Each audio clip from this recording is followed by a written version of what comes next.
ಓ ಬಂದ. ನಿನ್ಗೇನು ವಾಸನೆ ಬರ್ತಾ ಇಲ್ವಾ?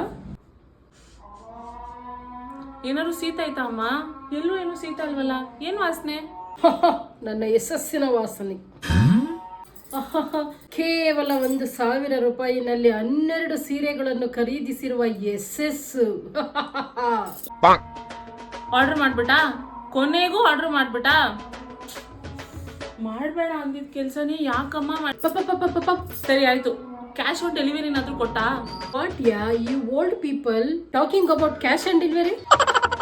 ನಾವೇನಿದ್ರು ಆನ್ಲೈನ್ ಪೇ ಅಂಡ್ ಕ್ಯಾರಿ. ಅಮ್ಮ ಕ್ಯಾಶ್ ಆನ್ ಡೆಲಿವರಿನಾದ್ರೂ ಕೊಡ್ಬೇಕು ತಾನೆ? ಯಾವ್ದಾದ್ರು ಕಣ್ ವೆಬ್ಸೈಟ್ ನಿನ್ ಬ್ಯಾಂಕ್ ಡೀಟೇಲ್ಸ್ ಎಲ್ಲ ಹಾಕಿ ಪೇನು ಮಾಡ್ಬಿಟ್ಟಾ? ಏಯ್ ಚಿ ಬೈ, ಯಾವ ಇವೆಲ್ಲ ತಗೊಳಕ್ ಕಾಡಕ್ ಬಿಡ್ರ ಇವನ್ನೆಲ್ಲ. ಜಾಸ್ತಿ ಆಡ್ತಾ ಇದ್ದೆ ಗೀತಾ, ನಾನು ನೋಡ್ತೀನಿ ಅದೆಷ್ಟು ಸೀರೆ ಬರುತ್ತೆ ಅಂತ.